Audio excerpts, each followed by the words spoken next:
Hello students, আমার চ্যানেলে তোমাদেরকে স্বাগত।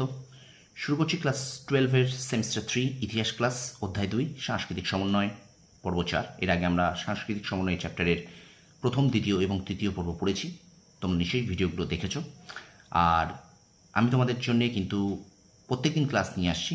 তোমরা নিশ্চয়ই জানো যে তোমাদের 40 নম্বর এমসিকিউ আছে থার্ড সেমিস্টারে, অর্থাৎ 40-এ 40 পেতে হবে এবং 40-এ 40 পেতে গেলে কিন্তু আমি প্রত্যেকটা টেক্সট প্রত্যেকটা কিন্তু প্রশ্ন ভীষণ ভালো করে পড়তে হবে, প্রত্যেকটা চ্যাপ্টারকে খুঁটিয়ে পড়তে হবে এবং একাধিক প্রশ্ন তোমাদেরকে পড়ে যেতে হবে। কারণ এমসিকিউ শর্ট প্রশ্ন, এবার জানো তোমাদের থার্ড সেমিস্টার প্রশ্ন করবে কিন্তু বোর্ড, এবং তোমাদের কিন্তু অন্য স্কুলে গিয়ে পরীক্ষাটা দিতে হবে, ঠিক আছে? তো সুতরাং একটু কোনো রকম যেন খামতি না থাকে পড়াশোনায়। একদম তোমরা শুরু থেকে, অর্থাৎ এপ্রিল মাসের শুরু থেকেই তোমরা যদি ঠিকঠাক পড়াশোনা করো, তাহলে কিন্তু সেপ্টেম্বর মাসে তোমাদের পরীক্ষা। আমি আশা করি তোমরা কিন্তু যথেষ্ট ভালো প্রিপারেশনে পরীক্ষা দিতে যাবে, ঠিক আছে? আর অবশ্যই যার কাছে যা টেক্সট বইটা আছে, টেক্সট বইটাকে খুঁটিয়ে পড়ো। আর আমি যে প্রশ্নগুলো তোমাদেরকে করাচ্ছি সেগুলোকে অবশ্যই মন দিয়ে দেখো। আমি আশা করি তোমরা পরীক্ষায় এখান থেকে কিন্তু উপকৃত হবে। আর ওই 200টা 300টা 500টা শর্ট প্রশ্ন সাজেশন, চালাকি সাজেশন করেছিও না, তাহলে কিন্তু তোমরা নিজেদের বিপদ নিজেরা ডেকে আনবে। কারণ 40-এ 40 পেতে গেলে টেক্সট বই খুঁটিয়ে পড়তে হবে, প্রচুর শর্ট প্রশ্ন করে যেতে হবে, ঠিক আছে?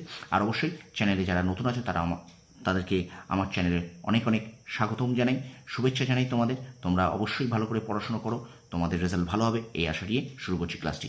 দেখো, প্রথম প্রশ্ন দেখো, বলছে সাংস্কৃতিক সমন্বয় ইতিহাসে। দেখো কি বলছে, দেখো, ভক্তি রত্নাকর গ্রন্থটি কে রচনা করেন? উত্তর হবে শঙ্করদেব। 2 নম্বর প্রশ্ন, বরগীত কে রচনা করেন? উত্তর শঙ্করদেব। 3 নম্বর প্রশ্ন, কোন গ্রন্থকে হাজারি ঘোষা বলা হয়? উত্তর বরগীত গ্রন্থকে। 4 নম্বর প্রশ্ন বলছে কবির কোন ধরনের শব্দ? উত্তর কিন্তু আরবি শব্দ। পরের প্রশ্ন দেখো, কবির শব্দের অর্থ কী? কবির শব্দের অর্থ কিন্তু মহান। 6 নম্বর প্রশ্ন দেখো, কবির কার শিষ্য ছিলেন? উত্তর রামানন্দের। 7 নম্বর প্রশ্ন দেখো, কবির কোথায় জন্মগ্রহণ করেন? উত্তর কাশী। 8 নম্বর প্রশ্ন বলছে কবিরের স্ত্রীর নাম কি? লই। দোহা নামক গীতি কবিতাটি কার লেখা? উত্তর কবিরের।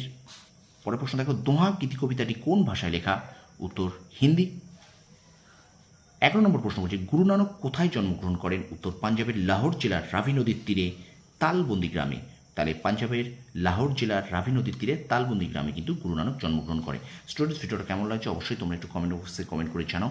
তোমরা কিন্তু কমেন্ট করো না যে আমার ভিডিও তোমাদের কেমন লাগছে, এটা আমি কিন্তু তোমাদের কমেন্টের আশায় থাকি, যে আসলে তোমাদের কমেন্ট পেলে আমি নিজেও মোটিভেট হই এবং তোমাদের জন্য কিন্তু আমি আমার সেরাটুকু দিয়ে যাচ্ছি, ঠিক আছে? এটুকু বলতে পারি। তোমরা কিন্তু এখান থেকে যথেষ্ট পরিমাণে সব প্রশ্নের দারুণ প্রশ্ন পাবে। আর এই প্রশ্নগুলো কিন্তু আমি টেক্সট বই খুঁটিয়ে করেছি, সিলেবাস খুঁটিয়ে করা। আশা করি তোমাদের পরীক্ষায় খুব উপযোগী হবে। চলো এখনও ক্লাসটি কন্টিনিউ করি। তারপরে দেখো বলছে শিখদের ধর্মগ্রন্থের নাম কি? উত্তর গ্রন্থ সাহিব বা আদি গ্রন্থ।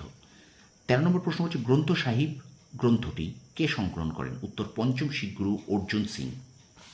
আচ্ছা, 14 নম্বর প্রশ্ন বলছে জাতিভেদ দূরীকরণের জন্য নানক কটি আদর্শ স্থাপন করেন? জাতিভেদ দূরীকরণের জন্য নানক কটি আদর্শ স্থাপন করেন? উত্তর হবে কিন্তু দুটি, একটা হলো সঙ্গত ও আরেকটা হলো পঙ্গত। সঙ্গত পঙ্গত, ঠিক আছে? তারপরে গুরু নানকের পুত্রের নাম কি? উত্তর শ্রীচাঁদ। শিখদের প্রথম গুরু কে ছিলেন? উত্তর হবে নানক।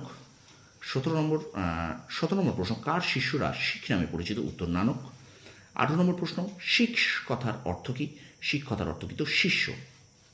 19 নম্বর প্রশ্ন দেখো, কার জীবন দর্শন ও বাণীর ওপর ভিত্তি করে পরবর্তীকালে শিখ ধর্মের উৎপত্তি হয়? উত্তর হবে কিন্তু গুরু নানক। 20 নম্বর প্রশ্ন দেখো, কার প্রচারিত ধর্মমতকে গুরুমত বলে? উত্তর গুরু নানক। 21 নম্বর প্রশ্ন, গুরুমত কথার অর্থ কি? সরাসরি ঈশ্বর নির্দেশিত পথ। এবং আজকে 22 নম্বর প্রশ্ন, বাংলার ভক্তিবাদের প্রধান প্রচারক কে ছিলেন? প্রশ্নটা দেখো, বাংলায় ভক্তিবাদের প্রধান প্রচারক কে ছিলেন? উত্তর শ্রী চৈতন্য। এবং আজকের শেষ প্রশ্ন, অর্থাৎ এখনকার এই পর্বের শেষ প্রশ্ন, শ্রী চৈতন্য কোথায় জন্মগ্রহণ করেন? উত্তর হয়ে যাবে কিন্তু নবদ্বীপ। তো স্টুডেন্টস, এই ছিল এই পর্বের 23টি প্রশ্ন। একদম প্রথম থেকে শেষ পর্যন্ত ভিডিওটা দেখো, একটু স্কিপ করবে না। আর অবশ্যই তোমরা এইগুলিকে খাতায় নোট করে নাও। দেখো এগুলো প্রশ্নোত্তর আকারে আছে, তাই কি এগুলো কিন্তু তোমাদের সবকটাই কিন্তু এমসিকিউ আকারে আসবে। এমনি এমসিকিউ, শূন্যস্থান পূরণ এমসিকিউ, ডান স্তম্ভ বাম স্তম্ভ মেলাও বা তোমাদের ক্রমানুসারে সাজাও এবং কি বিবৃতি, এইভাবে কিন্তু তোমাদের এই শর্ট প্রশ্নগুলো তোমরা পাবে। আমি এইগুলো প্রশ্নোত্তর আকারে দিচ্ছি, এইভাবেই পড়ো।